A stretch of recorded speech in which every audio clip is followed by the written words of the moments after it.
What is up, guys? So today we are actually going to start development on this website. Now, the design that we created last week, I took to a few people and got some feedback on it, and everyone really liked it. So we're going to just take it and move on to development. Now today, I don't know if we're actually going to get into developing the actual website. Today's really going to be for setting up our environment and getting the project ready. Now, to speak on that environment that we're going to be using, for this project, like some of the previous projects we've worked on, we're going to use Jekyll. And the reason we're going to use Jekyll is because this is a small website, it's a small project. It does not require some crazy features like e-commerce or anything like that. And with Jekyll, we can host it for free on GitHub as long as we're not using PHP for anything, because GitHub won't run PHP code. So anyways, that's what we're going to do with this. We don't need to be paying for a server to host this on. It's going to be a very simple website, and we're just going to be pulling and referencing some videos from YouTube and things like that. So for this project, Jekyll works really well. And for another project that I'm going to be releasing on this channel soon, it works very well in as well. And that one is really small landing page, but it was really fun to do, and I love doing that. I can't wait to show that to you. But we need to go ahead and get our Jekyll environment set up. So that's what we're going to be doing today.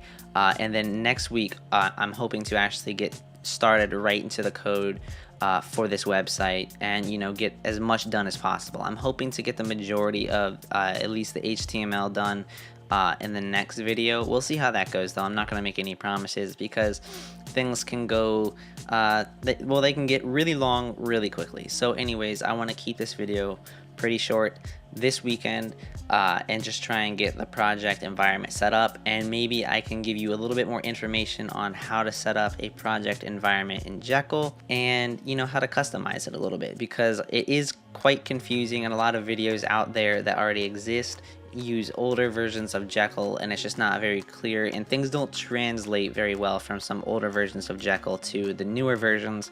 So hopefully I can clarify some of that in this video. So if you do have questions about it, or about anything we're doing in this video, or why we're doing certain things that we're doing to set this Jekyll project up, let me know. Leave them down below, and I'll make sure that I can get back to you as soon as possible. But yeah, that's what we're gonna do today. So let's go ahead and just jump onto the computer and start setting up the project. Alright guys, so I've gone ahead and I've pulled up the design that we had, and I'm just gonna show you. I made a few changes. Right now I'm just using the same image across here for all of these thumbnails, just to give you a better idea of how this is actually going to look, and just so it's a little more presentable here.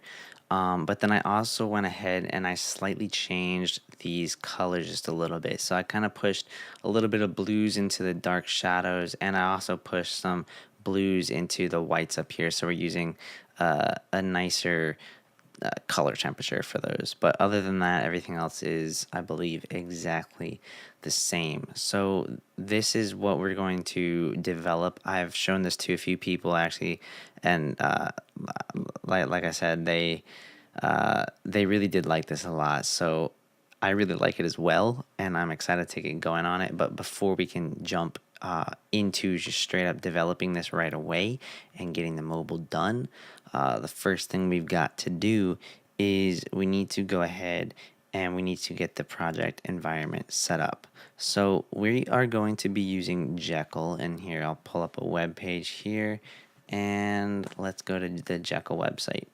So this is the Jekyll website, and if you don't have it installed, it's really easy to install. It tells you how to get it going right here. So it's gem install Jekyll bundler, and then you'll need to run this to build a new website, and then you can do cd into it, and then you can start up the server and access it on localhost port 4000. So I'm going to go ahead and open up my terminal real quick and go into my desktop. So I'm just cding into my desktop, and then I'm going to say, I believe I have Jekyll in here, installed already on this machine. So I'm just going to go ahead and try and create a new project. I'm going to say Jekyll new. Let's say Zachary R. Newton, and then let's just go with that and see. Yeah, so it's running it. So I do have Jekyll installed, so that's good. Let's see, as soon as this finishes here, I have to put in my computer's password. Okay. All right, cool. So that's there. And if I shrink this for a second, here is the folder that we just created. It's on my desktop. And these are the files automatically generated by Jekyll. So we're going to go ahead and we're going to CD into that project. And then we're going to start it up. So if we look back here, it's going to say bundle exec Jekyll serve. So we're going to start that up. Bundle exec Jekyll serve, but I'm also going to do a couple flags. So I'm going to do dash dash watch and then dash dash base URL and set it just like that. And then now if we go ahead and we pull this up and we go to localhost, here we go. This is the website. This is literally this is the default you will get when you install Jekyll and you start a new project. So we need to go ahead. We need to open this up in Atom. Let me open Atom. And let me just pull this into Atom. Come on. All right, here we go. All right, so we got Atom open here. We don't need this welcome guide. All right, so these again are all of the files that we've got going on here. This is the get ignore, so this is just what this is exactly what is going to get ignored essentially whenever we push this up to the repository, which we don't have set up yet, but we'll worry about that later. I don't need to worry about that right now. Because I don't want to overwrite the website that I have up there at the moment. I just kind of want to wait till we get this developed, and then we're just going to push it up all in one push and just, change the whole thing. So we need to go ahead and we need to kind of get rid of all of this templated stuff that they've got going on here. So to do that, first of all, let's come over here and just take a look at this.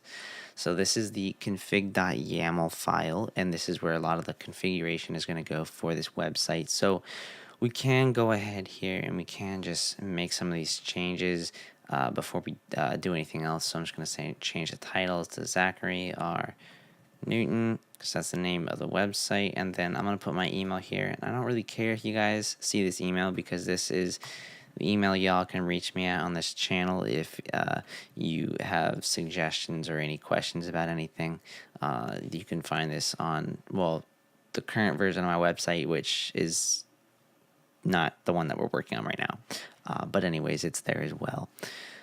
So we can have a description, but I don't need to write one in yet. I don't have anything for there. Base URL isn't going to be, well, we can set this. It's going to need to be Zachary R. Newton for when we go ahead and we push this to the GitHub, because it needs to be the same name as your username, essentially, because when we push it to GitHub, it can be accessed on your username.github.io if you have GitHub pages turned on, which is very simple, and it'll just work well. It's free, and then you can still connect the domain after that, which I've shown in a few videos over this channel's lifetime, so I'm not going to go into that right now, but that's all we need there.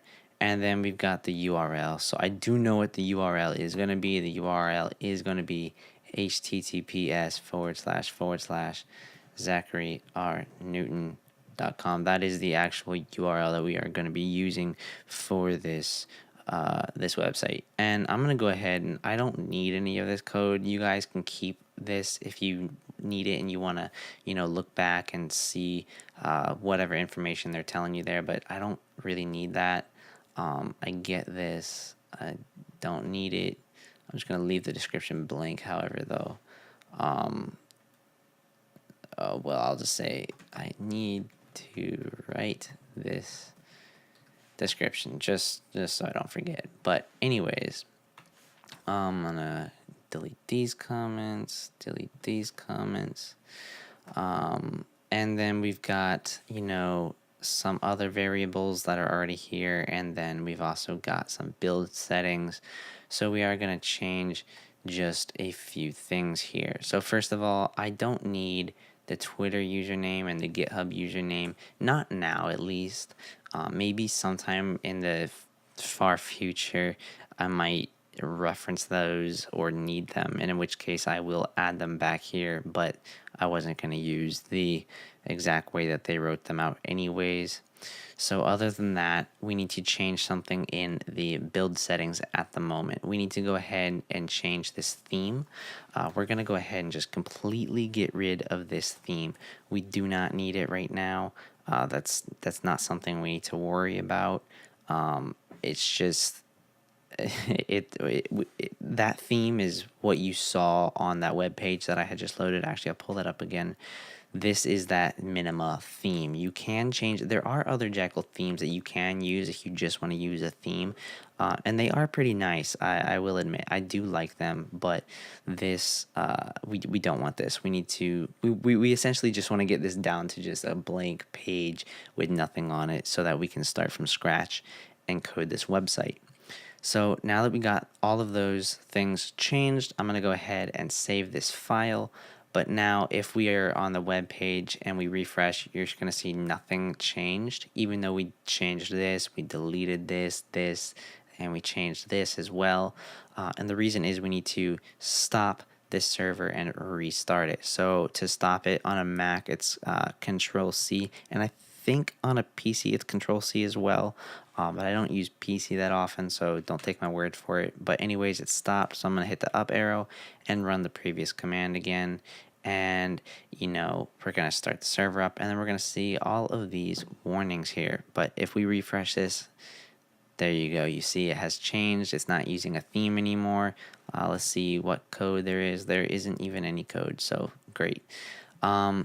Let me show you what we got going on here. So these build warnings here, what it's saying is that there is a layout called post that is being referenced in one of the files. There's a layout called default that's being referenced in one of the files. And then there's also a layout called home and page that is being referenced in these files. And they don't exist because we just deleted that theme. That's why they don't exist. But if we come over here, the index page that was showing and that we're technically still on is this right here.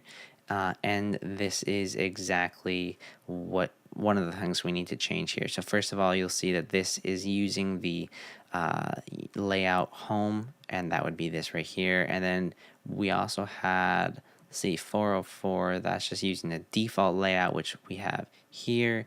Let's see, I think there's an about page, which is using the layout page, and you'll see the layout page right there. And then inside of posts, you'll see that this is using the layout posts. So we're not going to have a blog on this website just yet. We're going to implement that later on after we get this design. Sorry, where'd that design go? After we get this design built, then I'll probably reincorporate the blog later on in the future, but I don't need it right now. This is really my goal. This is all that I want. Like, if we can get this done, I'll be happy. Perfect. So anyways, let's go back to the project folder here. And because of that, though, we are going to go ahead and we are going to delete this entire folder of posts. But before I do that, I just wanted to show you, you'll see that this is using Markdown. And almost all of their files, I believe, are actually using Markdown except for the 404.html.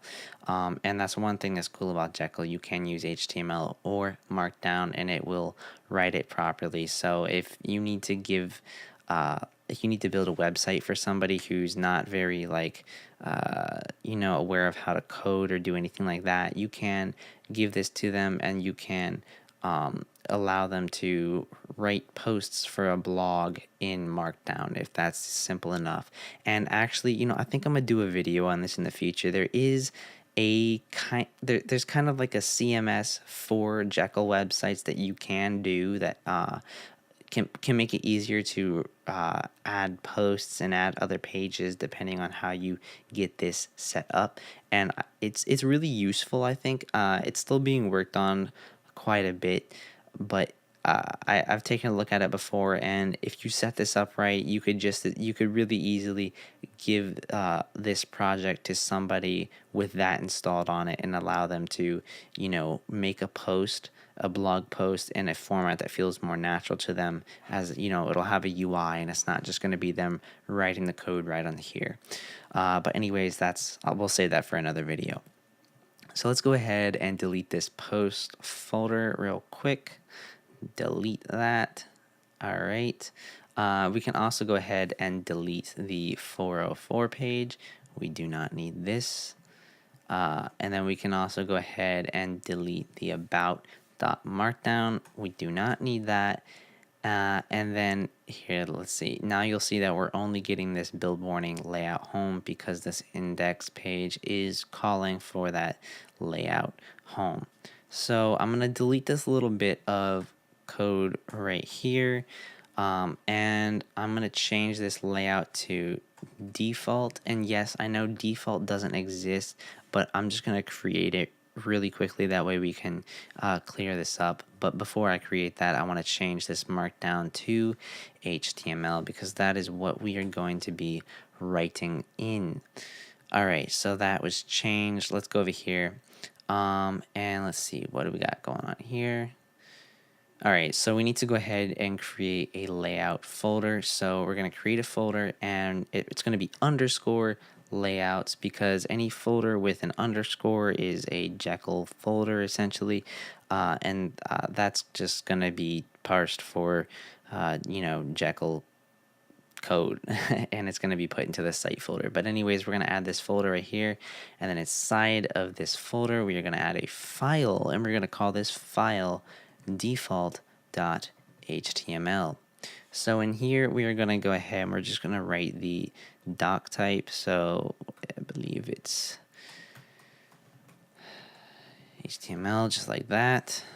And we need to get just a basic little bit of HTML set up here. So we got HTML, and inside of there we're going to have head,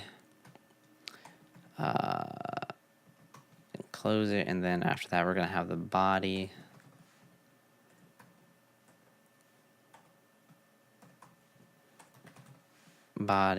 and then we're not going to do that right now because it's going to kind of pertain to actually building the website, but I just want to get this little default layout here started so that we don't have to worry about that later. But anyways, right in here inside of this body, we're going to go ahead and we're going to write this. We're going to write curly brace,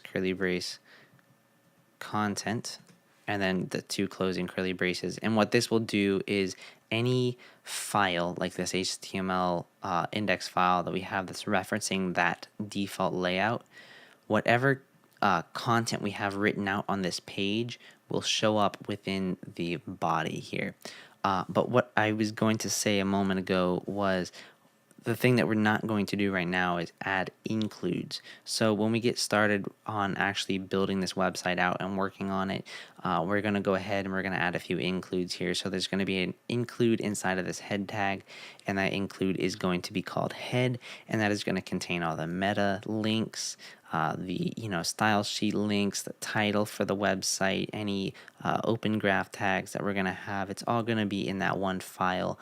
And this way, by doing it this way, by using that as an include, if we ever need to change any of those links or meta tags or anything like that, we can change it in one location, and it will translate across the entire website, which is beautiful and it's amazing. And that is really one of the biggest reasons why I love using Jekyll, is because you can have things templated like that, and you can make editing and making changes that could take hours on end to do. You could literally make them take minutes. It does not need to take that long, and because of that, it is amazing, and it's such a powerful tool, and it's really good for mid to low size projects. I think anything that's a really large project, I'm not sure if I would use Jekyll for. It really just depends on who you're giving it to, what the requirements are, and things like that. But anyways, this is a very good reason to use Jekyll, as it will speed things up.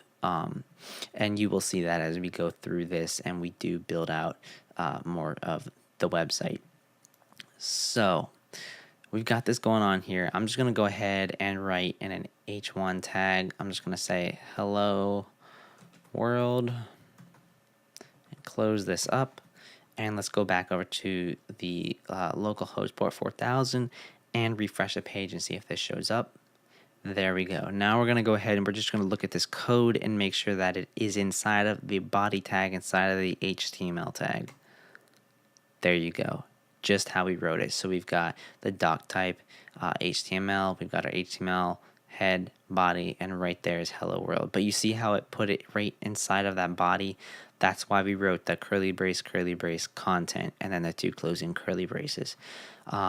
So yeah, that's pretty much all we need to do to get this started. What we did was we erased what they already, by they I mean Jekyll, we erased some of the things that they already had going on there. But let's see, what do we got? What just happened here? Site 404. Okay, it's saying that the 404 is not found, but that's fine. I don't think we don't need that. I don't think it's going to do anything. But just to be sure, I'll stop and restart the server again. And yeah, that's not stopping it from building. So that is totally fine. But even though we don't see these folders here, when you have that theme installed, there's actually like this layouts _layouts folder. It did have like default page, posts, and whatever the other one was. They did have the layout here, even though the folder isn't located right here. It's I think it's like bundled inside of that theme. So when you change themes, it's changing these folders. And just to show you what folders Jekyll automatically populates, there are a few. There are layouts, there are posts, there are includes, and we can actually come over here and look at pretty much a full list of them. Let's see, where do we see what files Jekyll automatically creates? Is it in templates? No, not here. Let me see. Creating pages, blah blah blah. Directory structure, that's what I wanted.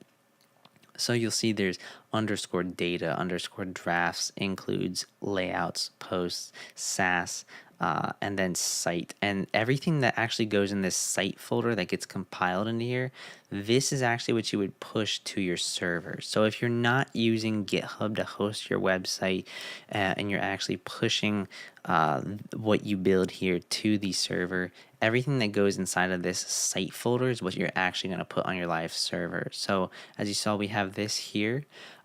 This is getting compiled into this bit of code that you see right here. And then we do have this XML feed that we can utilize. We're not going to really use or do anything with this right now, but it is neat that whenever you build this, it does give you this feed.xml file. I do like that, and I'm looking forward to figuring out a really neat way to use this in the future. But like I said, we're not going to go over that right now. So that's really all you need to do to get this going and get the site prepped to work on. So another thing that we are going to end up doing is we are going to end up adding Sass to this whole project. And there's a few things that we do. And actually, you know what? We can go ahead and just quickly create the folder hierarchy for it here, but we do have to add it inside of the we do need to add it inside of the _config.yaml file, and I don't know if we're going to do that in this video. I'll see though. It's not difficult or anything, but I don't know. I don't want to take too much time. But anyways, let's go ahead and create a new folder, and this is just going to be _Sass. And cool. So inside of this folder, we are going to go ahead and we are going to create a few more folders.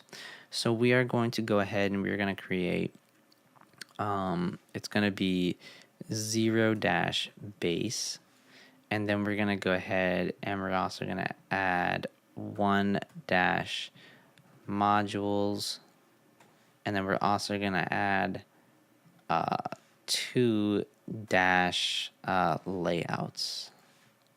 And so how this is gonna work, it's gonna go pretty much like this. Everything that's definitely site wide is going to go in this base, and we're going to create, like a style.sass file. It's going to contain a lot of the variables and all of the main styles that need to be carried out through the entire site. It's going to be on that one file inside of here, styles.sass or something like that. I don't know what we're going to name it yet, but anyways, it'll be there, and that's going to be the first file that we're calling in our main.sass file.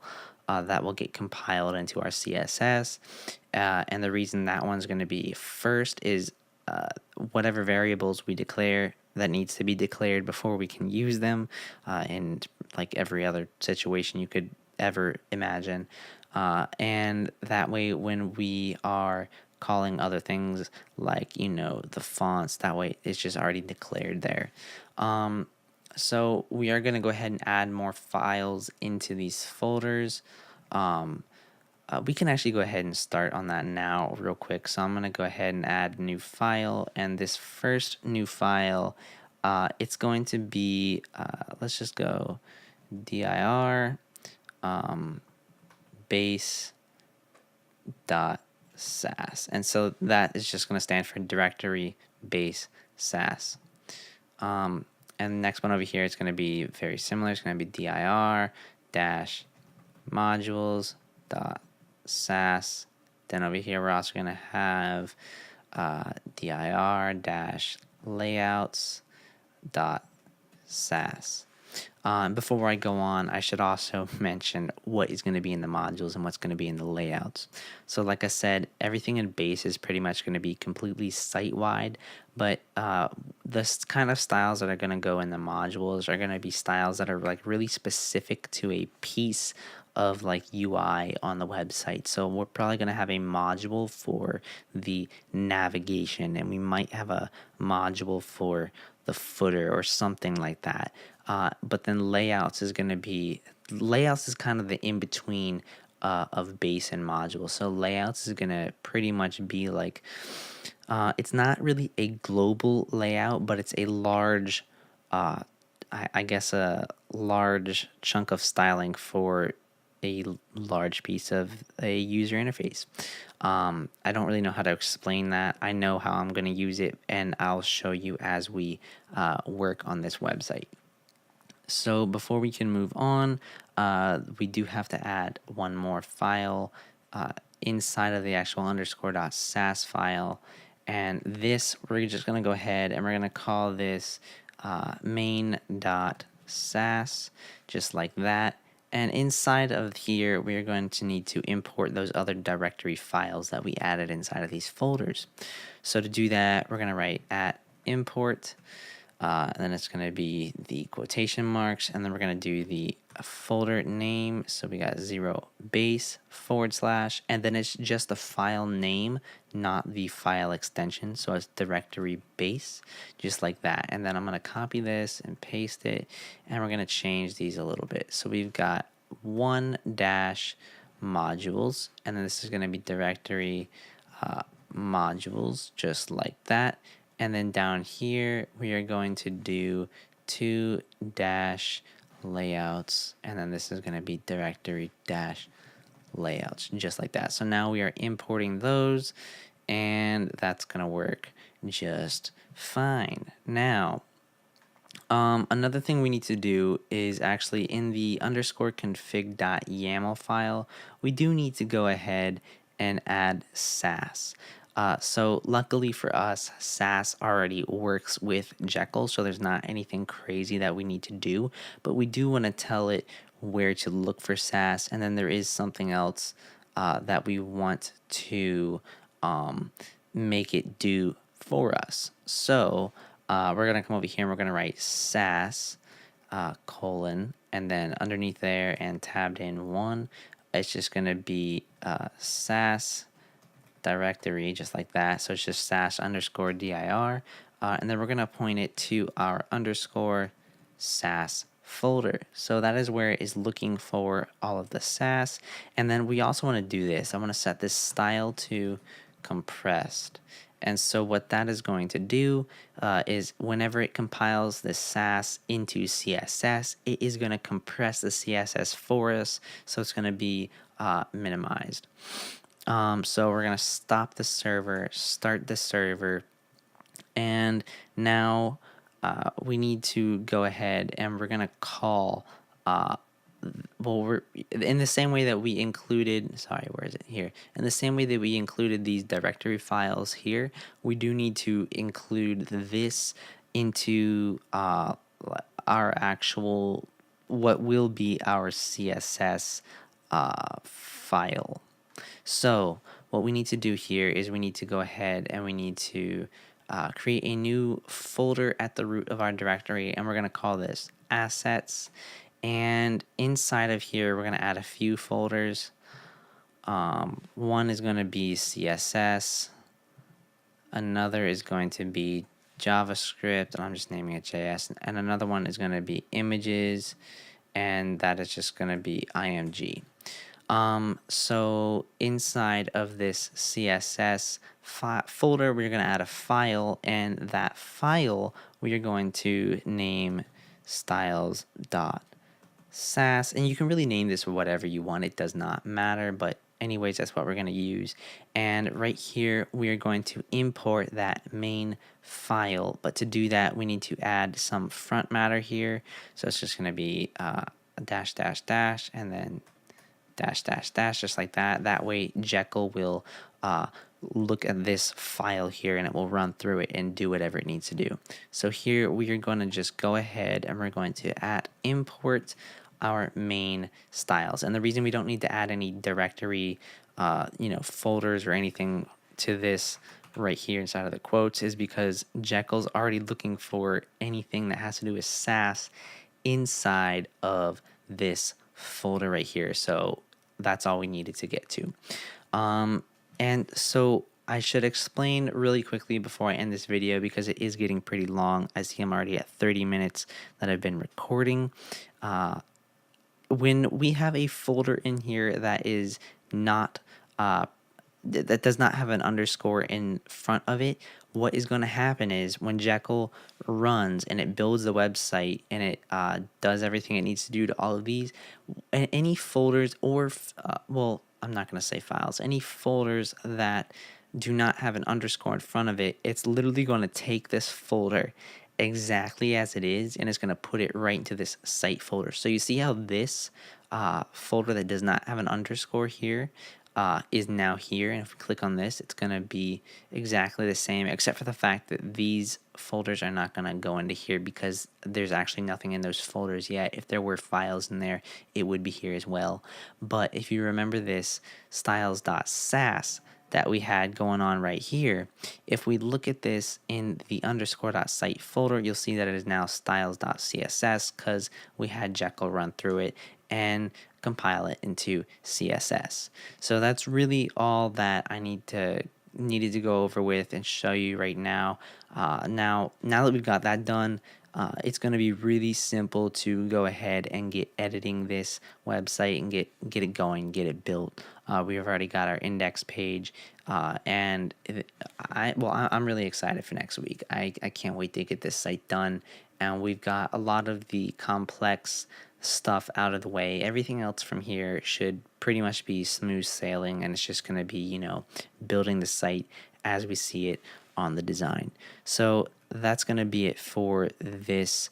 And if you have any questions regarding any of this craziness that we just did here, let me know. And if you want me to make a video on why exactly I add these folders here like this and I have this kind of hierarchy here, again, let me know, and that's something I can even create a video on and explain why I do that and why it works so well for me. But yeah, that's all we need to do right here. Alright guys, that's going to be it for this video. That's all we're going to be going over today. We got the project set up, the environment's ready to go for next week so we can begin coding the website, and that's exactly what we're going to do next week. We're going to try and get as much coding done as we can. I don't think we're going to be able to finish it all in one video because I feel like that would be like a 2 or 3 hour video, as I think it's going to take a few hours to develop this site. But luckily that's all it should take is a few hours to develop this site, so maybe we can get the entire site developed in like 2 videos or something like that. I think that would be cool.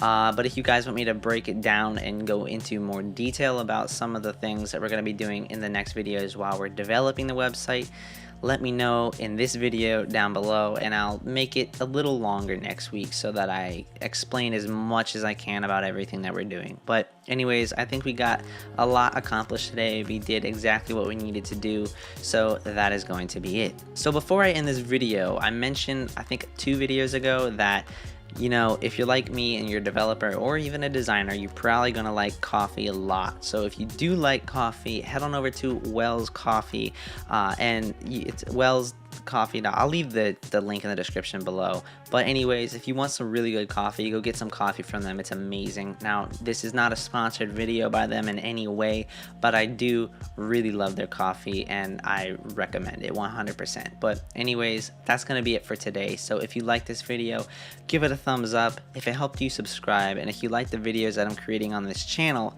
head on over to my Patreon account at patreon.com/ZacharyRNewton, where you can help support this channel and help me create better videos every week. Until then, I'll see you guys in the next one.